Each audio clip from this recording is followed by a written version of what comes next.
Bom dia a todos, sejam mais uma vez bem-vindos ao meu perfil no Instagram.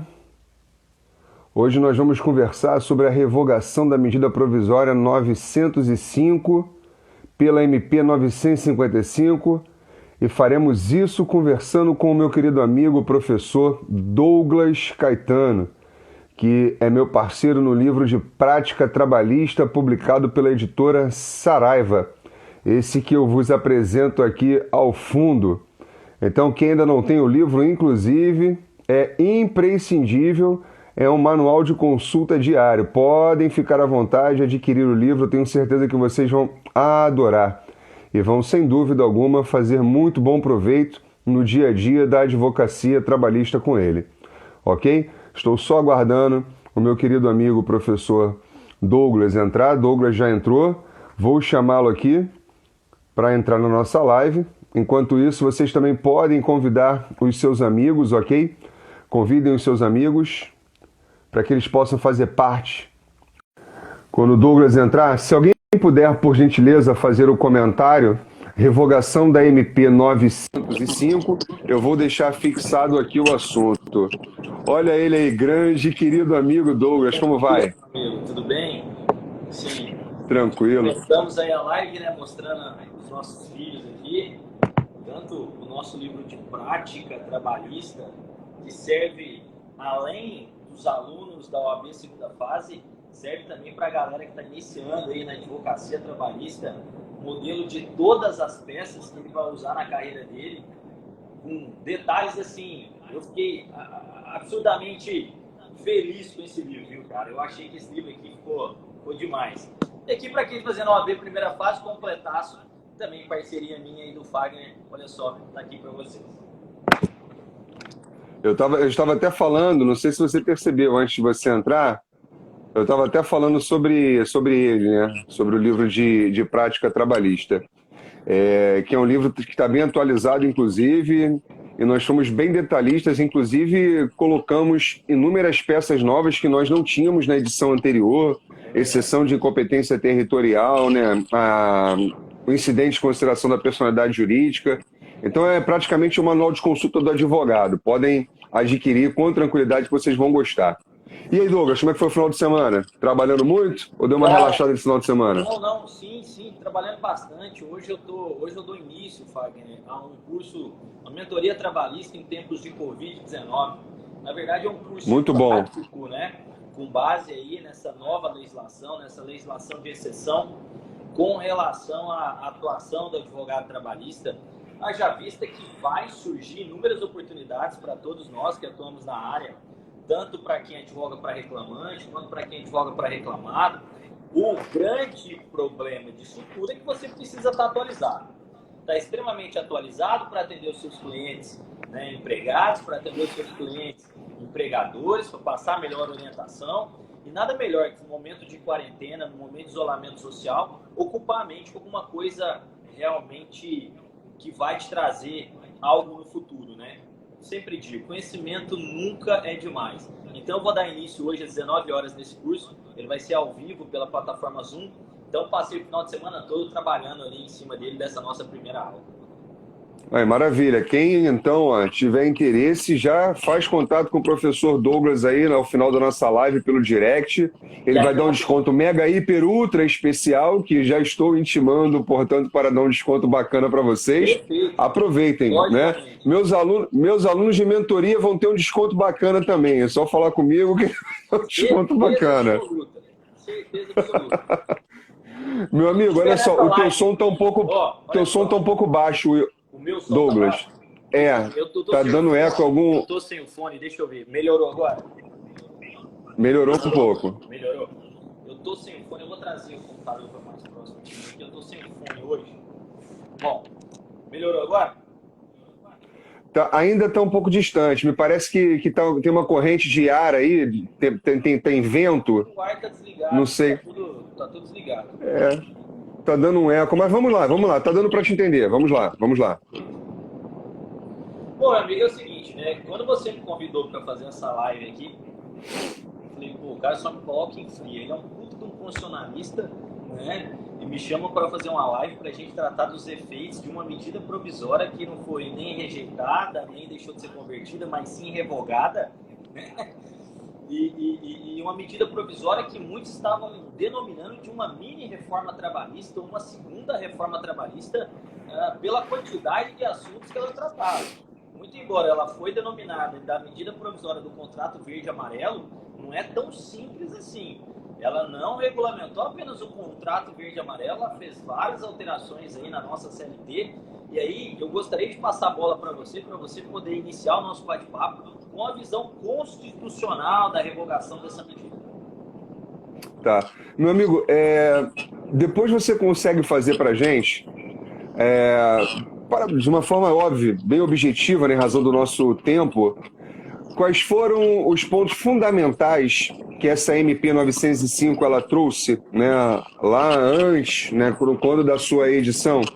Porque você já falou sobre o contrato de trabalho verde e amarelo, mas, como você bem disse, ela foi denominada também de uma outra micro-reforma trabalhista. Outros pontos foram sustentados. A questão do acidente de trabalho em percurso, não é isso? Puxando pela memória aqui, o acidente de trajeto, que era equiparado ao acidente de trabalho, pela medida provisória, ele deixou de ser equiparado ao acidente de trabalho. Nós tivemos aí a permissão do trabalho em domingos e feriados, sem a necessidade de uma norma coletiva autorizando. Nós tínhamos aí alterações com relação à participação dos lucros lá da Lei 10.101, que também teve alteração. Nós tivemos alteração com relação à jornada de trabalho do bancário, artigo, se eu não estiver enganado, 224 da CLT. A jornada de trabalho do bancário, que era uma jornada reduzida de 6 horas, eles acabaram aumentando a jornada para 8. Né? Isso daí teve muito lobby das instituições financeiras na confecção dessa medida provisória, por conta das ações trabalhistas que eles estavam sofrendo aí na Justiça do Trabalho. Nós tivemos também, com relação a essa medida provisória, muitas alterações no que tange à fiscalização do trabalho, principalmente com relação à multa a ser aplicada pelas empresas, né? A multa a ser aplicada nas empresas com relação à quantificação dessa multa. Então nós tivemos aí um arcabouço muito maior do que simplesmente a criação do contrato verde-amarelo. Maravilha. E eu já vou aproveitar aí o gancho da fala do professor Douglas e para esclarecer de uma vez por todas, porque há quem pense, Douglas, que quando do advento de uma medida provisória, essa medida provisória ela revoga a legislação anterior com ela incompatível, quando, na verdade, esse não é um efeito da medida provisória. Vale lembrar o artigo 62, que é o fundamento de validade das medidas provisórias, artigo 62 e parágrafos da Constituição Federal, e também é importante deixar muito claro que o artigo 62, quando ele fala da medida provisória, ele tem a sua base também no artigo 59, onde nós temos ali o elencar das normas primárias. O que são as normas primárias? São as normas que buscam fundamento de validade na própria Constituição Federal. Douglas, está fazendo muito barulho aí, não sei o que está vendo, meu amigo. Está fazendo barulho aqui, cara? Muito barulho, é como se tivesse um furacão, um tornado. Deixa ele voltar, gente, que aí nós continuamos. Enquanto isso, é bom que vocês peguem aí o artigo 62 da Constituição de vocês. Melhorou? O artigo 50... Não, continua a mesma coisa. Eu vou sair e vou entrar Parece novamente, então. Vou sair e vou entrar novamente. Agora melhorou. Agora Nessa melhorou? posição melhorou. Nessa posição melhorou. Tá. Ficou perfeito agora. O problema é que eu vou ter que fazer... Deixa eu ver se eu consigo fazer alguma coisa aqui. Agora ficou perfeito. Não tem nenhum som externo atrapalhando. Beleza agora? Ótimo, perfeito. Então vamos lá. Maravilha. Obrigado, meu amigo. Então vamos lá. Olha só, nós estamos falando o seguinte, que o artigo 59, que ele trata das normas artigo 59 da Constituição Federal, ele elenca as espécies normativas primárias. Todas elas buscam seu fundamento de validade na Constituição Federal. Claro que nós temos aí nos decretos autônomos do Presidente da República, mas nós não vamos falar sobre isso agora, estamos falando de medida provisória. E aí lá no 62, a Constituição Federal vem esmiuçando exatamente todo o trâmite da medida provisória, a eficácia da medida provisória, quando a medida provisória ela vai perder a eficácia, enfim, depois vocês vão fazer a leitura lá no artigo 62. O nosso foco hoje é o seguinte, quais são os efeitos do advento de uma medida provisória e da sua revogação, exatamente para contextualizar com os assuntos que o Douglas vai explanar acerca da MP 905. Então, eu volto a dizer, quando a MP 905 entrou em vigor, ela não revogou dispositivos da CLT, ponto. Ela gerou o que na doutrina constitucionalista nós denominamos de efeito suspensivo das normas contrárias, ou daquilo que ela pretensamente quer revogar em caso de conversão de lei. Esse aspecto é importante. Por quê? Como o nome diz, a medida ela é provisória. Ela tem, portanto, eficácia provisória. Nós sabemos que ela vai perder eficácia, né, se ela não for convertida em lei, ainda que entre no regime de tratamento de tramitação diferenciada, ou também ela pode ser revogada, como aconteceu com a MP 955, né, Douglas, que com o seu advento revogou expressamente a MP 905. Então esse é um ponto. Tá? O primeiro é, o advento de uma MP suspende a legislação com ela contrária. Agora, em caso de conversão, claro, nós podemos ter modificações substanciais ou não, né, no trâmite no Congresso Nacional, que não cabe a gente analisar agora. Aí sim, no caso de conversão em lei, é que vai gerar o efeito revogatório daquilo que for incompatível. No caso de revogação tácita ou até mesmo revogação expressa, ok? Então esse é o primeiro ponto. Logo, nós podemos entender o seguinte, quando a MP 955 ela entra em vigor, a MP que revogou a MP 905, o que aconteceu? Toda aquela tratativa por legislação anterior da MP 905, né, Douglas, ela volta o quê? A ter eficácia, porque acabou o efeito suspensivo gerado pela MP 905. Tá claro? E aí, sobre esses pontos, o Douglas vai explanar. Agora, eu quero entrar numa situação um pouco mais complexa, Douglas, que é a seguinte, meu caro. Quando a MP 955 entra em vigor e ela revoga a MP 905, nós temos que pensar também que há a necessidade de se fazer imperar o princípio da irretroatividade das normas, ou também princípio da segurança jurídica, ou seja, artigo 5º, inciso 35, 36 da Constituição Federal. 36 da Constituição Federal. A lei não prejudicará o direito adquirido, o ato de direito perfeito e a coisa julgada. Aí muitos vão dizer, mas a medida... Artigo 6º da Lei de Introdução ao Direito Brasileiro. As normas do direito brasileiro, perfeito, exatamente. Então nós temos o fundamento constitucional, o fundamento infraconstitucional para o princípio da segurança jurídica, ou como muitos denominam, o princípio da irretroatividade da lei. Muito bem. E aí quem quiser aprender bem direito constitucional também, eu estou com um curso novinho de direito constitucional, depois me procura, que eu vou apresentar para vocês o curso. Aí veja só, Douglas, olha que coisa interessante.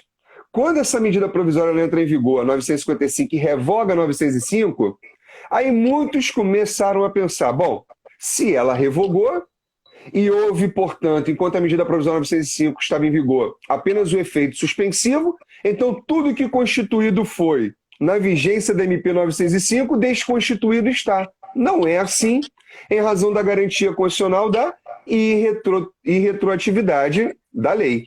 E aí outros vão dizer, mas a MP não é lei, mas tem força de lei, como determina o próprio artigo 62 da Constituição Federal. Ou seja, ela produz os efeitos da lei, exceto o efeito revogatório, como eu falei no início da minha fala.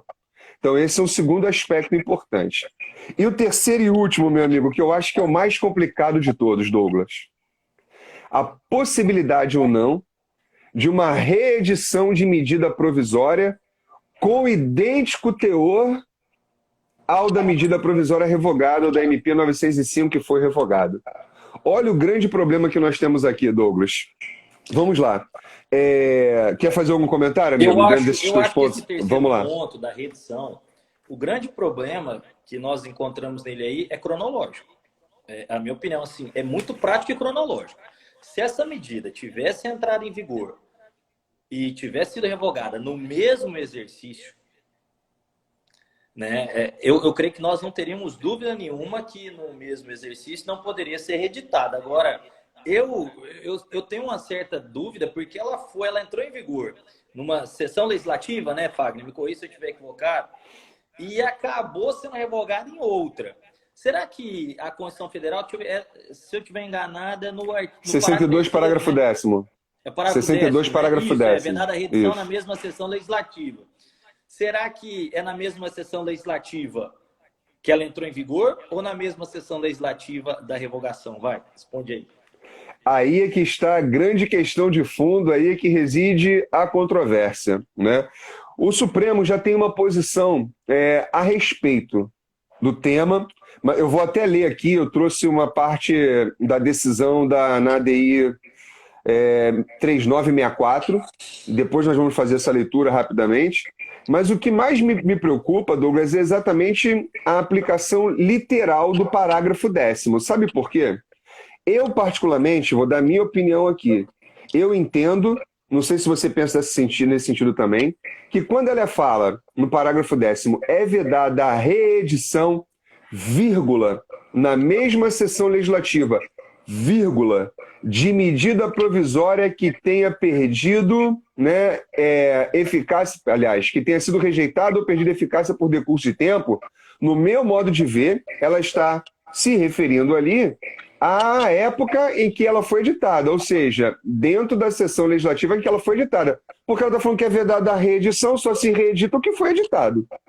Então, me parece que ela faz uma menção à época, ou seja, à sessão legislativa em que ela foi editada, logo 2019, e não 2020. Porém, assim, o problema vai mais fundo, sabe, o meu amigo Douglas? E antes de você complementar, se me permite, se nós formos fazer realmente a interpretação apenas literal do parágrafo 10º, o parágrafo 10º ele não trata da revogação. E aí? Era nesse ponto que... Estou colocando um pacote para você, vai. Nesse ponto que eu iria adentrar agora, porque vamos imaginar, a lei, a Constituição Federal, né, a lei das leis, a lei maior, ela fala da medida provisória que é rejeitada ou que perde a eficácia por decurso do tempo, por decurso do prazo. Não é isso? Ela fala de uma forma bem clara. Ela não trata da revogação. Claro que nós sabemos que a revogação também vai atingir a eficácia da norma, sem dúvida alguma. Só que tem um problema muito sério. Porque quando ela fala, estou revogando a MP 905, essa MP 905 ela não está perdendo eficácia pelo decurso do prazo. Logo, será que haveria um impeditivo constitucional para uma reedição de uma medida provisória que foi revogada? A Constituição não fala sobre o assunto, como você muito bem disse. Aí entra, portanto, o Supremo Tribunal Federal.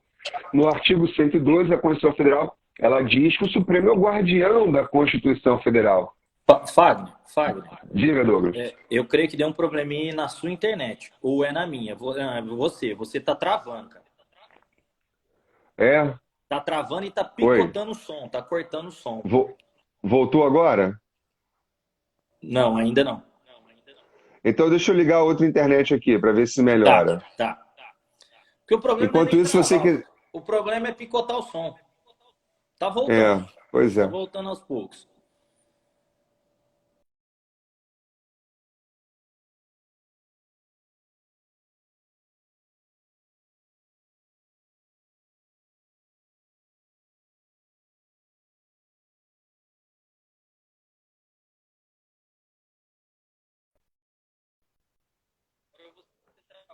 Aí. Oi, voltou. E agora? Aí, beleza, vai, mete pau. Ficou bom? Tá. Agora beleza. Então, olha só, eu não sei até onde eles ouviram aqui, eu estava falando o seguinte, que a medida provisória 905, ela não caducou, não houve caducidade dela. Você ia entrar agora com a decisão do STF. Ah, sim, porque então todo mundo ouviu a questão da revogação, ela foi revogada, né? Ela não perdeu a eficácia por decurso de prazo. Então tá. Perfeito. Só que aí o STF, então, na interpretação desse dispositivo constitucional do artigo 62, parágrafo 10º, vale repisar, ele assentou um entendimento que até hoje, Douglas, é um entendimento que vige, né? É a posição do Supremo que vigora até hoje. Não sei se em decorrência do que nós estamos vivendo, caso haja uma nova ADI em razão de uma futura reedição de medida provisória com idêntico teor ou com algumas alterações que não seja a própria substância, porque se for uma medida provisória com novo conteúdo, a gente não entra nessa discussão, né? Nós estamos travando essa discussão exatamente em razão de uma nova medida provisória com o mesmo conteúdo. E aí, meu caro, qual é a posição do Supremo Tribunal Federal? Em apertada síntese, eu vou fazer a leitura aqui, tá, Douglas? Tá. Quem quiser depois dar uma lida no acórdão da ADI 3964 e tem outros precedentes também no Supremo a respeito. Diz então o terceiro item da ementa. De outra parte, o ato de revogação pura e simples de uma medida provisória, outra coisa não é senão uma autorrejeição. Ou seja, o autor da medida, a se antecipar a qualquer deliberação legislativa para proclamar ele mesmo, Poder Executivo, que sua obra normativa já não tem serventia. Logo, reeditá-la significaria artificializar os requisitos constitucionais de urgência e relevância, já categoricamente desmentidos pela revogação em si. Ou seja, o que o Supremo entendeu aqui, resumindo, né, a decisão e aclarando para aqueles que não percebem. Se você não precisa. Se você não precisa, não tem urgência, ou seja, não caberia. Uma nova reedição, sob pena, na verdade, de você estar indo de encontro àquilo que você entendeu que ela não seria mais necessária. Exatamente isso. E aí, até para evitar exatamente uma violação ao próprio sistema de separação de poderes, para que o Executivo não vire o legislador às avessas, né? Com a tomada de medidas provisórias a seu gosto e revogação e reedição, e revogação a reedição. E aí ele vai tomar, portanto, a função do legislador, exatamente isso, Henrique, eu ia falar, através de uma manobra legislativa. Esse que é o intuito. Mas eu continuo, Douglas, e aí eu vou passar a palavra para você, eu quero ouvir sua opinião. Eu continuo com o mesmo problema de interpretação, meu amigo. Ou seja, ela fala é vedada a reedição na mesma sessão legislativa. Aqui me parece que a discussão foi que houve uma edição numa sessão legislativa e na mesma sessão legislativa a revogação para reedição. Quanto a isso, tudo bem, no mesmo ano. No mesmo ano. Perfeito. Só que aqui nós estamos falando de edição e revogação em anos, em sessões legislativas diferentes. A edição foi na sessão legislativa de 2019.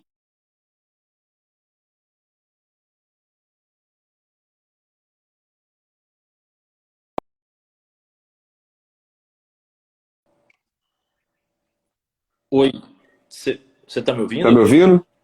Agora sim. Você me ouve?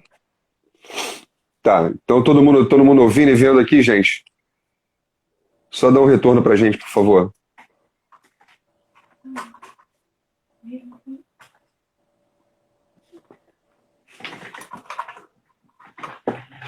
Oi, gente. Perfeito. Travou no final, na sua conclusão. Tá me ouvindo? Eu tô te ouvindo. Tá. Então, onde eu parei, meu querido amigo? Eu não me recordo. Eu fico tenso com esse negócio de travamento. Travou na sua conclusão. Quando você estava concluindo que se a reedição ocorre na mesma sessão legislativa, a princípio que você entende que o parágrafo 10º, o parágrafo 10, ele se refere à mesma sessão legislativa e não em sessão legislativa posterior. Então, é isso. Pela interpretação literal, né? Claro que aí nós temos que levar em consideração também uma interpretação teleológica, enfim. Mas eu quero ouvir a sua opinião a respeito para a gente já adentrar nas questões, né, dos efeitos da revogação. Vamos lá, meu caro amigo. Falei demais, né? Agora fale à vontade. Vamos lá. É uma situação extremamente complexa. Se eu não estiver enganado, a 955 ela entrou em vigor há poucos dias atrás. Então, assim, acho que uma semana atrás. É muito pouco tempo. Eu tenho certeza absoluta que isso vai desaguar no STF, essa situação com relação aos efeitos, porque a grande problemática aqui, nós estamos falando da reedição, já pensando lá na frente por conta da fala do governo. O governo acabou falando nas redes sociais que ele iria reeditar a medida. Então nós estamos assim pensando um pouco lá na frente. Se você voltar um pouquinho mais atrás e pensar nos efeitos práticos da revogação dessa medida provisória no âmbito do direito do trabalho, principalmente com relação aos atores aí do direito de trabalho, empregado e empregador, que acabaram por celebrar os contratos verde e amarelo a partir de janeiro de 2020 e agora, com a revogação da medida provisória, nós temos aí uma consequência prática nefasta, uma consequência prática de muita insegurança jurídica.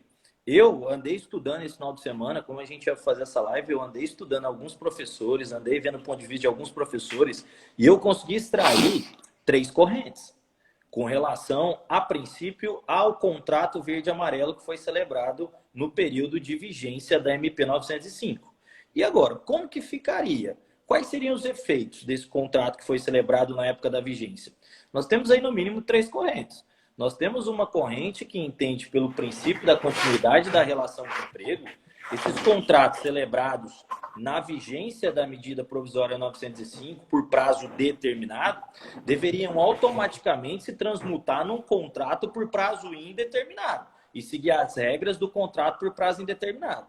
Nós temos uma outra corrente que entende que com a revogação da MP 905 pela 955, esses contratos celebrados à época da 905 deveriam ser extintos e com o pagamento das verbas decisórias devidas na MP. E tem uma terceira corrente que entende que, olha, o contrato celebrado à época da MP 905 é ato jurídico perfeito. Sendo o ato jurídico perfeito, com a revogação da MP e o retorno da eficácia da legislação, da legislação padrão, esse retorno da eficácia da legislação padrão não poderia alcançar um ato jurídico perfeito, no caso, a celebração do contrato verde e amarelo. Então, ele teria que chegar ao seu termo, né? Ele teria que transcorrer com as regras da MP 905 até o seu termo. Se foi celebrado por 12 meses, por 12 meses, foi celebrado por 15 meses, 15 meses, aplicando a regra da MP 905. Eu, particularmente, Fagner, eu comungo mais da terceira hipótese. Eu comungo mais da questão do ato jurídico perfeito, aplicação aí do artigo 5º, inciso 36 da Constituição Federal, do artigo 6º da Lei de Introdução ao Direito Brasileiro, no sentido de que os contratos celebrados na época da vigência da MP trata-se, sim, de ato jurídico perfeito e deve ser respeitado a sua vigência, né? Não podemos ser celebrados novos contratos agora. Exatamente, eu ia só fazer esse complemento. Novos contratos com fundamento na MP 905, impossível, né? Fora de cogitação. Agora, me filio à sua corrente, né? Estou contigo nesta, me parece que vai ser a corrente majoritária, até em razão dos princípios que norteiam, né, o direito do trabalho, e vai ao encontro da minha fala no início, que é para respeitar exatamente a segurança jurídica.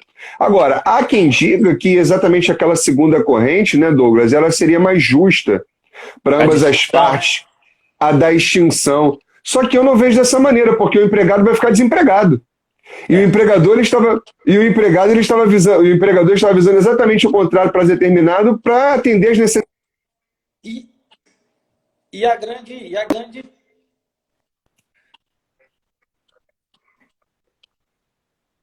Tô te ouvindo, Douglas. Fagner, você me ouve? Tô te ouvindo. Sim. Essa última fala tua travou bastante. Você quer repetir ou você acha que não tem necessidade? Então, eu estava dizendo que eu acho que a questão da extinção do contrato, ela não é justa e não se amolda ao nosso ordenamento, né? Pelo contrário, porque você vai gerar insegurança, porque o empregado vai ficar desempregado com a extinção automática do contrato e o empregador, evidentemente, que queria aquele contrato para atender suas necessidades, também não o terá mais. Então, acho que não é a melhor solução. Acho que a terceira corrente é a melhor realmente.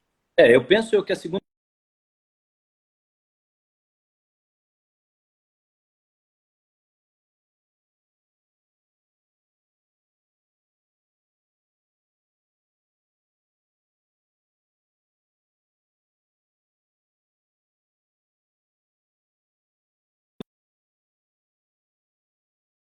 para acabar se distanciando das demais. Agora, creio que essa discussão, Fagner, Fagner, você me ouve? Tô te ouvindo. Eu creio que essa discussão ela vai ela vai desaguar no STF. Mas eu penso, Fábio, que não vai ser nem por conta dessa questão do contrato de trabalho. Penso eu que é uma outra situação que vai acabar chegando lá no STF, que, na minha opinião, tem muito mais possibilidade de chegar lá, que é a questão dos acidentes de trajeto que ocorreram à época da vigência da medida provisória 905. Né? E aí, como é que fica essa situação, sabe?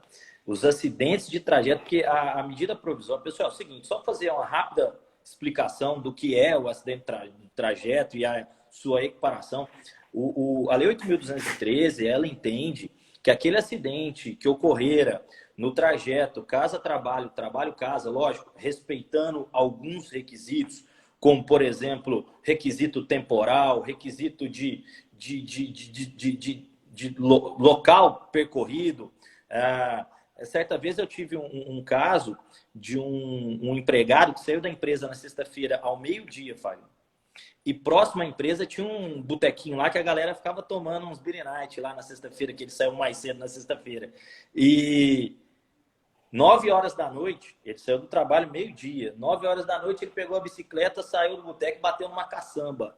Será que dá para considerar isso como acidente de trajeto? Né? Ele bateu na caçamba, parada, caçamba com entulho de uma construção, pegou a bicicleta e bateu na caçamba. Né? Então, assim, aí nós temos que avaliar várias situações, mas em regra, o acidente de trajeto nada mais é do que aquele acidente que ocorre no trajeto casa-trabalho, trabalho-casa, desde respeitado alguns requisitos. Né? E a Lei 8.213, ela acabava equiparando o acidente de trajeto ao acidente de trabalho para fins previdenciários. Se o empregado ficasse, por exemplo, mais de 15 dias afastado e percebesse auxílio doença acidentário, ele tinha direito, inclusive, à estabilidade acidentária. Né? Ocorre que a medida provisória, ela veio e alterou essa situação.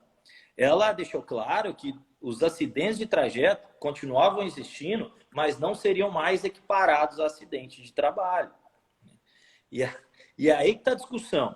Será que agora, Fagner, quando eu receber um cliente aqui no meu escritório, falou, doutor, lá em fevereiro, eu estava saindo da empresa, voltando para casa, quando eu acabei caindo num buraco com a minha motocicleta e me estrupiei todo. Fiquei todo arrebentado. Inclusive, estou afastado até hoje. Ó. Vou voltar semana que vem ao trabalho. E aí? Será que esse acidente que ocorreu na época da vigência da MP pode ser considerado acidente de trajeto e equiparado a acidente de trabalho ou não? Eu já vou adiantar aqui a minha opinião. Eu não posso... Rapidinho, só te interromper. Enquanto isso, os nossos colegas podem até colocando opinião aí, né, o Douglas? O que eles acham? No exemplo do Douglas, é ou não é acidente de trabalho? Aliás, equiparado, né? Eu Vamos não lá. Posso ser contraditório. Eu sigo a mesma linha de raciocínio do contrato de trabalho. Na minha opinião, o próprio acidente que ocorreu na época da vigência da medida provisória também é um ato jurídico perfeito. E que em que pese vá prejudicar o empregado em termos com relação ao período de estabilidade, né? Em que pese nesse sentido, não configura ou não se equipara a acidente de trabalho para fins previdenciários aquele que ocorreu nesse período. Essa é a minha opinião. Eu concordo contigo, número, gênero e grau. Exatamente o ponto fundamental da nossa fala tem que ser sempre a coerência, né? E por isso eu faço das suas palavras as minhas. Eu não posso dizer, não, para o acidente de trabalho vai valer a revogação, e para o contrato de trabalho não vai valer, não tem lógica, né? Ato jurídico realmente, eu posso até lançar a mão que para a empresa acaba sendo um direito adquirido de não ter reconhecido o acidente de trabalho, né, com fundamento no artigo 536. Hoje cedo eu estava pensando nisso, eu falei, será que há jurídico perfeito ou é direito adquirido da empresa? Vejo mais como direito adquirido, né? Direito adquirido da empresa de não declarar, não lançar a mão da CAT, não declarar que ocorreu o acidente de trabalho. Perfeito. Exatamente. Eu não consigo enxergar de outra maneira, sabe, Douglas? Porque, do contrário, nós estamos até tirando a própria natureza da medida provisória. E isso, até peço desculpas para quem pensa em sentido contrário, com todo respeito, mas me parece ser contraditório e anacrônico a própria ideia da segurança jurídica que o Constituinte ele quis nos trazer, com o artigo 5º, inciso 36, com o artigo 6º, aí já o legislador infraconstitucional, né, da Lei de Introdução às Normas do Direito Brasileiro. Então, me parece que essa deve ser, inclusive, a própria tendência na Justiça do Trabalho. Agora, Douglas, tem uma outra questão. Tá me ouvindo, amigo? Perfeitamente.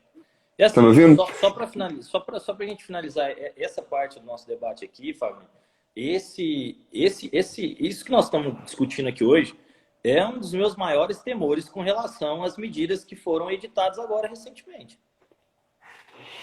São os meus maiores. Porque assim, você imagina se chegar lá daqui 120 dias, né, que eu creio que ela vai ser prorrogada por mais 60, e nós não tivermos a conversão dessas medidas em lei, ou ainda forem rejeitadas, ou ainda forem revogadas, né? Olha só o problema, mais de 3 milhões de acordos individuais celebrados de suspensão e redução da jornada e salário, né? Então, esse é um... É complicado. Agora, aproveitando inclusive esse contexto da sua colocação, meu amigo, eu trago até outra situação à baila para nós enfrentarmos. O que acontece? O texto constitucional, lá no artigo 62, não me lembro qual parágrafo, ele vai dizer o seguinte, que perdida a eficácia da medida provisória, ou tendo sido ela rejeitada, o Congresso Nacional ele tem que editar um decreto legislativo para regular as situações que por ela foram tratadas e consolidadas foram no período da sua vigência. Caso o Congresso Nacional se omita no que diz respeito a esse munus que a Constituição lhe impõe, a própria medida provisória, embora já não mais em vigor, continua regendo aquelas situações pretéritas. Mas aí, Douglas, o que eu quero trazer para você é o seguinte, para você já emitir sua opinião a respeito e começar a sua fala, se você entender que é pertinente. Ela fala nas duas situações, perda de eficácia e rejeição. Ela não fala da revogação propriamente dita também. E aí nós podemos gerar uma certa antinomia, meu amigo, aqui, até na própria interpretação. O que você pensa a respeito? Não, se você me permite, eu vou fazer até a leitura desse. Olha o parágrafo 11, ele diz o seguinte: não editado o decreto legislativo a que se refere o parágrafo 3º até 60 dias após a rejeição ou perda da eficácia da medida provisória, as relações jurídicas constituídas e decorrentes de atos praticados durante sua vigência conservar-se-ão por ela regidas, né? Exatamente. Novamente, ela não trata da tal da revogação. E aí, Fagner, eu sigo a mesma linha do julgado que você já trouxe do STF, que se essa matéria bater no STF, eu penso que o STF vai entender que revogação ele se equipara em termos a uma rejeição pelo próprio autor da lei, e aí aplicaria também a possibilidade da criação aí de decreto legislativo para regulamentar aquelas situações que ocorreram durante a vigência da MP. Me parece que essa realmente deve ser a linha mais adequada e coerente com a sistemática, inclusive pautada na própria decisão do Supremo Tribunal Federal. Porque não dá para ser diferente, né? Entender de uma maneira, a não ser que ele, né, supere esse precedente. Aí é uma outra situação. Aí é uma outra história. Mas se seguir essa linha, tem que ser nesse parâmetro, não pode ser diferente, né? Lembrando que nós estamos assim, levando em consideração esse julgado aí, a ADI 3964, né? Esse julgado e outros precedentes, nós estamos levando em consideração esse julgado. Então, assim, nós estamos levando em consideração um precedente do STF. Caso seja superado, aí é uma outra história, uma outra discussão. Aí é uma outra live. Mas eu penso que alguns pontos da medida, outro ponto da medida que pode ser que chegue lá também, é com relação à aplicação das multas. A aplicação das multas também pode ser outra situação que pode chegar no STF com base nessa discussão da eficácia ou não no tempo da medida provisória. Explana para a gente um pouquinho, o Douglas, se você achar que convém, sobre essa questão das multas, porque muitas pessoas também ficaram com dúvida com relação àquela questão que envolveu a dupla visita, né, que agora perde a eficácia em razão dessa revogação. Você consegue explanar para a gente de uma forma breve sobre isso? Eu penso assim, de forma bem sucinta, bem rápida, Bem que rápido, é. o legislador, ele, se não estiver enganado, é o 634 da CLT, que tratava da questão da quantificação da multa, e aí o legislador, com a medida provisória, ele acaba quantificando a multa em decorrência da gravidade da penalidade, né? Se a ofensa for de natureza leve, grave, gravíssima, então você tem um valor de multa a ser aplicado. Ele acabou quantificando essa situação. E a questão do critério da dupla visita, né? Excluindo o critério da dupla visita. Quando você tem uma nova legislação, uma legislação nova em vigor, que trata de uma penalidade, em regra, a primeira visita deveria ser uma visita para instruir, não para autuar. Se você exclui o critério da... E aí a aplicação da multa viria na dupla, na segunda visita. Se você exclui o critério da dupla visita, já na primeira visita eles poderiam autuar. Então você tem essa questão com relação à medida provisória. E creio eu que se o valor da multa aplicado nesse período, no final das contas, se o valor encontrado pelo empregador sem aplicação da medida provisória for menor do que com a aplicação da medida provisória, ele vai discutir isso judicialmente, com certeza absoluta. Rapaz, que interessante, hein? É uma visão muito interessante. Eu não tinha nem parado para refletir sobre isso, Douglas, confesso para você. Por isso que é sempre bom a gente conversar, né, rapaz? Eu digo, as pessoas querem viver no mundo dela dos isolamentos, né? Mas o isolamento não pode tirar da gente o diálogo, né? Nós temos que aproveitar agora mais ainda para dialogar. Eu tô tentando assistir a maioria das lives que eu consigo, né? Lógico, compatibilizando isso com a nossa atividade, eu tô assistindo. Porque, meu amigo, tem muito professor top fazendo live, com a didática maravilhosa. Eu conheci alguns professores, teve um professor que eu vou fazer uma live com ele amanhã, o Fabiano Coelho, é um juiz do TRT lá de Goiás. Meu amigo, ele tem uma didática, Fagner, ele fala de um assunto totalmente complexo e espinhoso em 3, 4 minutos e clareia as coisas para você, né? Assim, eu conheço também o professor Fabiano.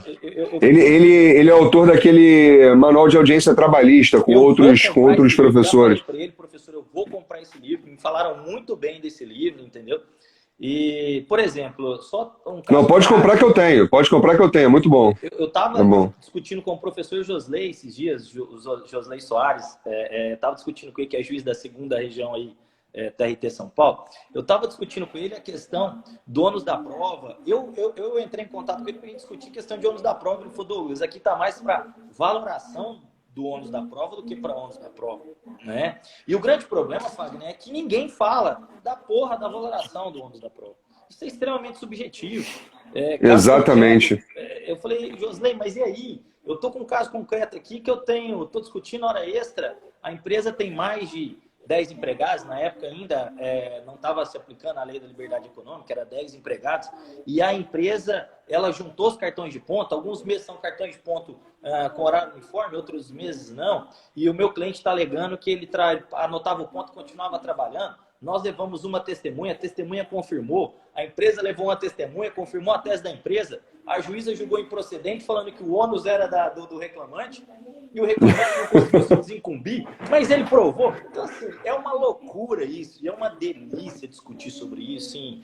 E eu fico vendo, ontem eu assisti uma live do professor Yuri Pinheiro, ele é juiz do trabalho também. Juiz também. E ele estava falando da portaria da 10.486, um vídeo que ele colocou no IGTV, ele falando da portaria da 10.486, e ele teceu alguns comentários a respeito da opinião dele, da aplicação da 936 para empregada gestante, né? E eu fiz um vídeo hoje a respeito disso. Então eu passei alguns dias aí também colhendo informações a respeito do que os colegas pensavam com relação a essa aplicação da 936 para gestante, se aplica ou não aplica, e dos reflexos, né? Porque falar que aplica é muito fácil, o problema é você colocar... Exatamente, são as consequências. As consequências, né? Eu, por exemplo, eu defendi, Fábio, eu acho que até numa live contigo, que não era possível reduzir jornada e salário de teletrabalhador. Eu defendi. Essa era a minha opinião. Não é possível reduzir jornada e salário de teletrabalhador. Por quê? Simplesmente porque ele não está distrito ao controle de jornada. Se ele não está distrito ao controle de jornada, como é que você vai reduzir uma jornada que não é controlada? né? Mas a portaria falou diferente. Você chegou a ver a portaria a 10.4? Eu dei uma lida muito rápida, superficial. Eu tenho que analisar agora e fazer as marcações. Essa portaria ela fala que é possível a redução da jornada e salário de quem não tem jornada controlada, desde que não se exija a mesma produtividade. É razoável, Douglas. Eu vou divergir de você, mas é razoável, é É razoável, razoável. mas eu concordo com isso. É bem razoável. Eu tenho até uns fundamentos para isso, né? Mas, enfim. Agora, quer ver uma outra situação interessante também? Qual o número da portaria, Douglas, que você falou? É 10 mil? 10.486, se eu não estiver enganado. Eu vou anotar aqui, ó. Vou anotar aqui para você, Luciana. Secretaria Especial de Portaria. Trabalho, para o Emprego e Previdência aí. Nosso Não me pede o número de nada agora, que eu não lembro nem mais o número da primeira MP que saiu, quanto mais da portaria. 10.486. 10.486 do Ministério da Não, não é do Ministério, Economia. é da Secretaria Especial Da Secretaria? de Trabalho e Previdência, Emprego e Previdência. Bom, então tá aí a portaria. Portaria 10.486 da Secretaria. Aí é só colocar na internet que vai lá. Com certeza vai ser a primeira a aparecer. Colocar a portaria 10, né, 486. Ela veio regulamentar a gente estava chamando de BEPER, né? Que era o benefício Isso. emergente. Não, agora é bem. E ela trouxe outro nome, né? Ela trouxe outro nome, né? É bem, É. bem. E é um nome sugestivo, bem. Vamos receber o bem, né? O benefício emergente. Vai te fazer bem, vai te fazer bem. Difícil, meu amigo. Agora, Douglas, deixa eu te fazer uma pergunta, meu amigo. Aproveitando assim esse contexto. Ontem, uma pessoa me chamou no Instagram e falou o seguinte: professor, eu não posso suspender o contrato de aposentado. Não posso suspender o contrato de aposentado. Como é que eu faço? Eu mando aquela pessoa embora? Eu falei, olha só, sabe qual é a grande questão? Nós estamos muito focados na MP 936. Só que existem outros mecanismos que podem ser instrumentalizados e operacionalizados para que seja mantido o emprego, a renda e não afete a atividade empresarial. Dá uma olhada na MP 927. Aí o colega nem lembrava da MP 927. Ele é verdade, né? Tem MP 927 ainda, tem vários instrumentos lá. Eu falei, pois é. As pessoas estão focando muito na 936, né, Douglas? E esquecendo de outros instrumentos. Mas eu acho que tem um motivo, Fábio. Né? O grande motivo é a 927, da mesma forma que a 936, veio flexibilizar algumas regras do direito do trabalho, porém a única que tem a contrapartida do Estado é a 936. Então, o empresariado todo se voltou para a 936 e acabou esquecendo. Mas a 927 tem algumas saídas interessantes que eu achei muito interessante. É o banco de horas negativo. A possibilidade do empregado ficar na casa dele durante esse período de isolamento social, de quarentena, e depois, quando tudo voltar ao normal, que ele retomar as atividades, ele vai fazendo as horas extras diárias para compensar aquele período de folga, né? Só que tem dois pontos que nós temos que analisar. Primeiro ponto, nesse período que o empregado está em isolamento social, na casa dele, que ele não está trabalhando, que ele está fazendo, entre aspas, hora negativa para ser inserida no banco, é devido ao salário dele, sem redução, né? E depois, lá na frente, esse empregado tem que estar ciente que ele vai fazer hora extra por um bom tempo, dependendo do tempo que ele ficar em isolamento, sem trabalhar agora no início, que ele vai fazer hora extra por um bom tempo, sem receber pelas horas extraordinárias, porque elas vão estar sendo utilizadas para compensar aquele período que ele ficou em casa. Né? Exatamente. Tem que ser muito bem explicado, muito bem documentado entre empregado e empregador. Né? Eu tenho visto alguns colegas falando que, em hipótese alguma, iria orientar a empresa a antecipar férias. Eu tenho visto isso. Em hipótese alguma, vamos orientar a empresa a antecipar férias. Eu não penso ser tão radical assim a antecipação das férias. Né? Agora, aqui você nasce um problema. Você antecipa as férias. Tá? 90 dias, antecipou 3 férias. Se você resolver mandar esse sujeito embora antes dele completar esses períodos aquisitivos futuros.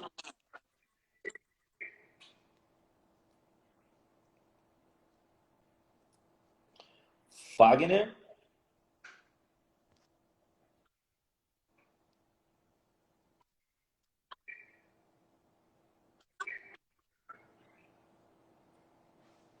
Oi, pessoal, podem dar, por gentileza, quem estiver aqui conosco na live, por favor.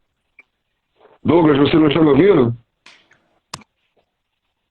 Tá travando muito, meu amigo. Douglas. Tá travando muito você.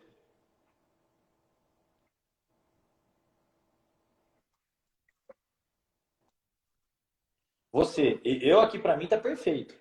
Quem tá travando é você.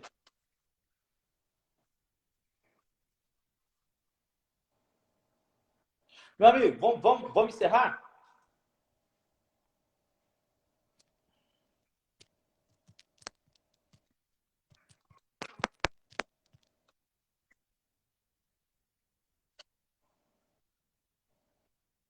Oi.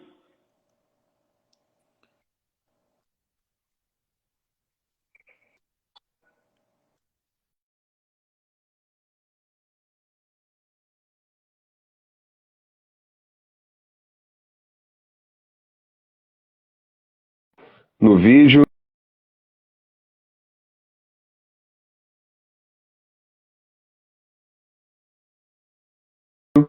Vocês conseguem me ver, pessoal?